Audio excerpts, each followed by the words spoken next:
दर्श बिन दुखन लागे नैन, दर्श बिन दुखन लागे। मीराबाई कहती है दर्श बिन दुखन लागे नैन, दर्श बिन दुखन लागे। इसको कहते हैं तीव्र भक्ति। जब के तुम बिछुड़े प्रभु मेरे, जब के तुम बिछुड़े प्रभु मेरे, सब लोग गाओ।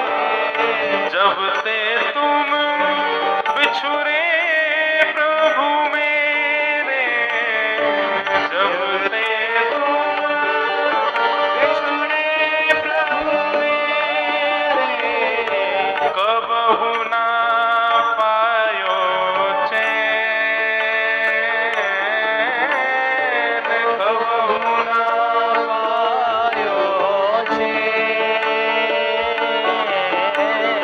कबहु ना पायो चैन, दर्श बिन दुखन लागे नैन, दर्श बिन दुखन लागे नैन। श्रीनाथ जी में एक भक्ता आई।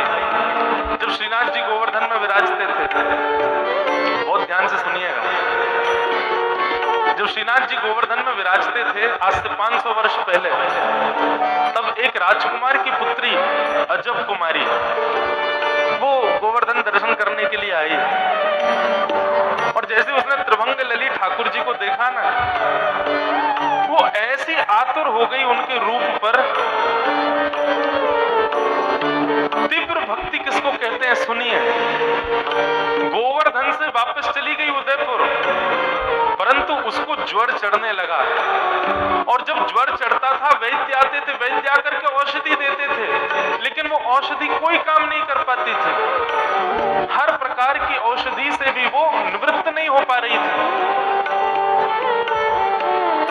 उसके माता पिता बड़े परेशान। एक दिन अजब कुमारी ने अपने पिताजी से कहा, पिताजी मैं एक बात कहूं आपसे। बोले हाँ। मुझे जो रोग हुआ है ना, उस रोग को कोई वैद्य ठीक नहीं कर पाएगा। उसका एक ही वैद्य है। कौन? हम कुछ दिन पहले परिवार सहित वृंदावन गए थे। वहां गोवर्धन में हमने श्रीनाथ जी के दर्शन किए थे, गिरिराज जी के दर्शन किए थे। बोले हाँ, वही है वैद्य। जब तक मुझे उनका पुनर्दर्शन नहीं होगा, तब तक पिताजी मेरा ये ताप संताप विरह दूर नहीं हो पाएगा। एक राजा की पुत्री है अजब कुमारी। राजा ने कहा, देख मैं तुझे वापस भेज तो दूंगा, लेकिन अगर तेरे मन में ये भाव है कि तू सदा सर्वदा के लिए वहां रुके, तो ये संभव नहीं हो पाएगा। ठीक है, तू कुछ दिन के लिए चली जा, पर कुछ दिन में वापस आ जाना। बोले वापस आके पिताजी फिर बीमार हो गई तो? बोले फिर कुछ दिन बाद फिर भेज दूंगा, लेकिन तुझे हमेशा के लिए नहीं छोड़ सकता। अजब कुमारी जाती, कुछ दिन रहती, कुछ दिन बाद जैसे ही वृंदावन की सीमा से बाहर निकलती, उसको बुखार आ जाता। और वास्तविक बुखार होता था, वो ऐसा नहीं कोई नाटक करती हो, उसको सच में उसका पूरा शरीर तपने लग जाता था, होठ फटने लग जाते थे, नेत्र लाल पड़ जाते थे। इतनी विरह व्याकुल होती थी ठाकुर जी के लिए। अपने पिता से जाके कहा, पिताजी ऐसे तो मेरी मृत्यु हो जाएगी। बोले मैं कुछ नहीं जानता, तुम जाओगी लेकिन वापस आओगी। दूसरी बार जब वृंदावन गई तो बोली, एक पक्ष को तो मना के देख लिया, वो तो नहीं माने, अब दूसरे पक्ष की बारी है।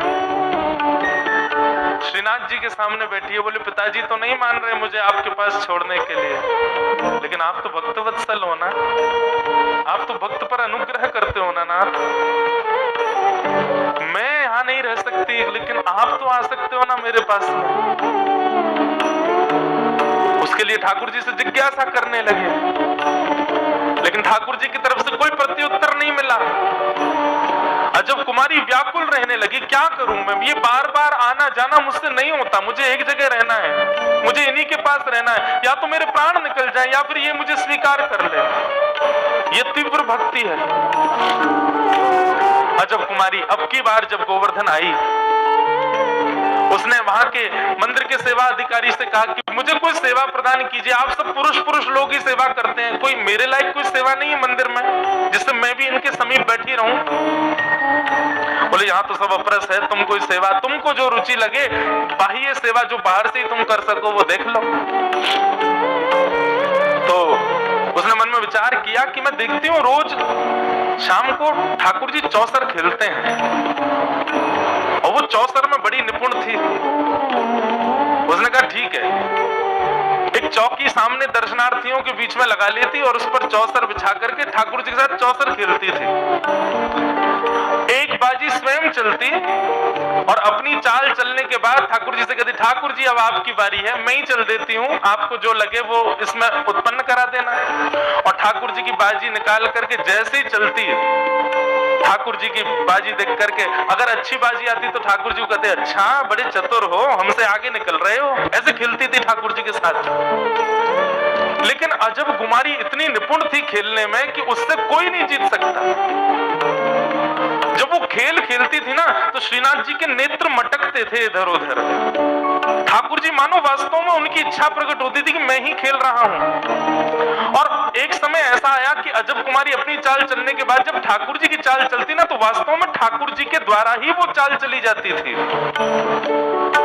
लेकिन अजब कुमारी का खेल इतना सुंदर था, वो पूरा खेल जीतते जीतते जीतते जीतते जैसी अंत में जीत होने वाली होती थी तो ऐसी चाल चलती थी, स्वयं हार जाती थी, ठाकुर जी को जिता देती थी। और भगवान उसके इस भाव से बड़े प्रसन्न हो जाते थे। कितनी बार तो अजब कुमारी को ऐसा अनुभव होता कि ठाकुर जी उसको देख के मुस्कुराते हैं, उनके दांत दिखाई देते हैं, ठाकुर जी अपने नेत्र ऊपर करके उसकी ओर मुस्कान भरी नजरों से देख लेते हैं। अजब कुमारी बड़ी प्रसन्न थी। लेकिन अब वापस जाने की बेला जब आई, आज वापस जाना है अजब कुमारी को। आज अजब कुमारी ने चौसर खेलना प्रारंभ किया और खेलते खेलते अंत में ठाकुर जी को जिताती थी। लेकिन रोते रोते बोली, आज नहीं जिताऊंगी मैं। अगर आप जीतना चाहते हो नाथ तो आपको मेरी इच्छा पूरी करनी पड़ेगी। उसने ऐसी चाल चली कि भीतर खड़े हुए श्रीनाथ जी के पसीने आने लगे। ठाकुर जी हार रहे खेल आज। अजब कुमारी आज क्रोध में भर करके ऐसी चाल चल रही थी कि ठाकुर जी जीते नहीं पा रहे उससे। लेकिन अचानक से जैसे ही अजब कुमारी ने ठाकुर जी की ओर देखा तो थोड़ी के ऊपर प्रश्वेत के बिंदु टपक रहे हैं नीचे, भगवान व्याकुल हो रहे हैं। ठाकुर जी की व्याकुलता को देख नहीं पाई और फिर से हारते हारते हुए ठाकुर जी को अंत में फिर से उसने जिता दिया। और अब की बार जैसे ही जिताया, श्रीनाथ जी अपने आप को रोक नहीं पाए और प्रत्यक्ष प्रकट हो गए और अजब कुमारी को अपने हृदय से लगा ली, गले से लगा ली। जैसे ही गले से लगाया, हाथ पकड़ लिए ठाकुर जी के, बोले मुझे कुछ चाहिए आपसे। भगवान बोले मैं तुझसे बहुत प्रसन्न हूं, मैं इतना प्रसन्न हूं, तू जो कहेगी मैं दूंगा, तू बता क्या चाहिए। बोले वचन दो, जो मांगूंगी सो दोगे। बोले वचन दे रहा हूं, जो मांगेगी सो दूंगा। बोले मैं यहां नहीं रुक सकती नाथ, लेकिन अब आपको मेरे पास आना पड़ेगा। आप मुझे वचन दीजिए कि आप मेवाड़ आएंगे और मेवाड़ में आकर के सदा मुझे दर्शन देने के लिए विराजमान होंगे। बंधुओं, जिस वृंदावन का कभी त्याग नहीं करते ठाकुर जी, अजब कुमारी के लिए श्रीनाथ जी गोवर्धन से मेवाड़ में जाकर के विराजमान हो गए और आज भी उदयपुर में विराजमान, उदयपुर के पास नाथद्वार द्वार में विराजमान। अजब कुमारी के लिए ठाकुर जी विराजमान। ये है तीव्र भक्ति। और तीव्र भक्ति के स्वरूप क्या है, मीराबाई गा रही हैं। जब ते तुम बिछुड़े प्रभु मेरे, जब ते तुम बिछुड़े प्रभु मेरे, तनिक न पायो चैन, तनिक न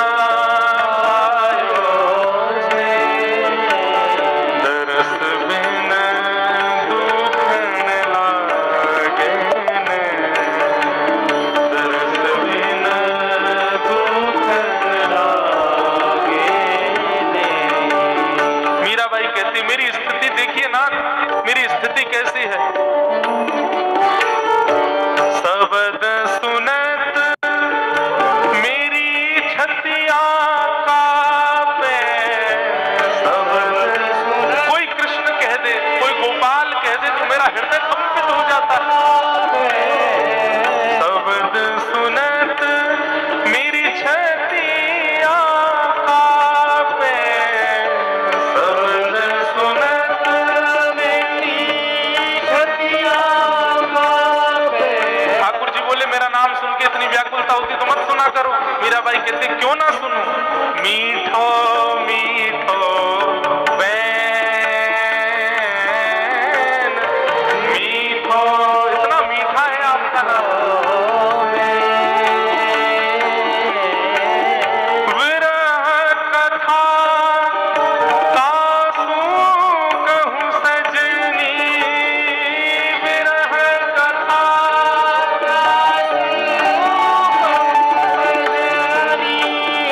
विरह व्यथा कासू कहूं सजनी, विरह व्यथा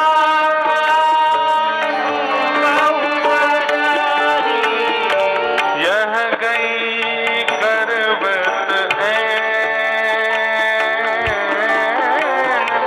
यह गई ऐन मतलब ठीक। दर्श बिन दुखन लागे न,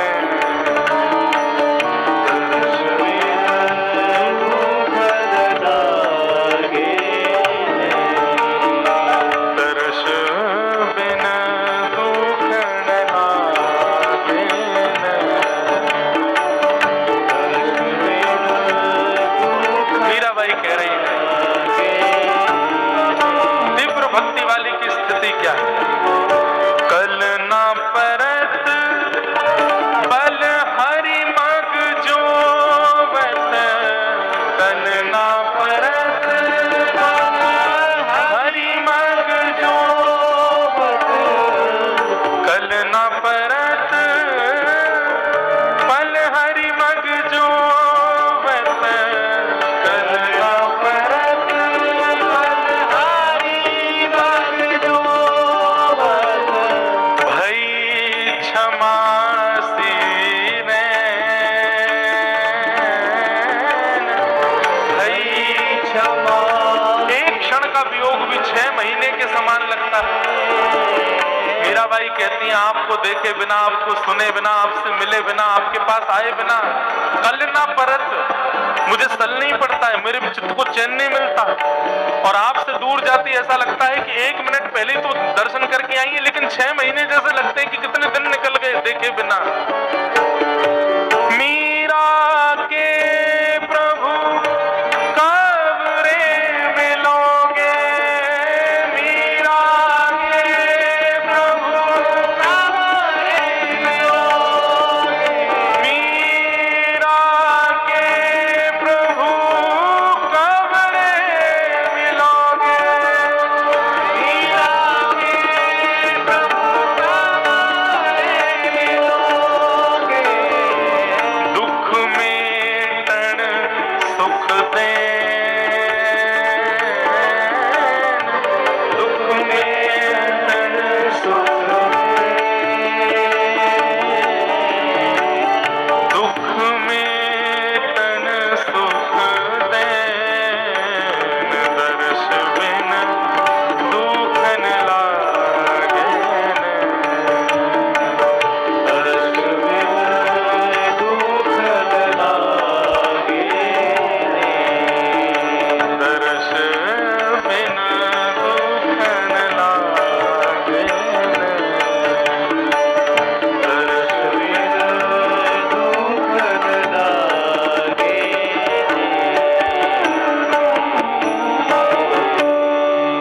तीव्रेण भक्ति योगेन मनोमयि अर्पितम स्थिरम। भगवान कहते हैं जो इस प्रकार मुझसे प्रेम करता है ना मैया, ऐसी अनमितता भक्ति जो करता है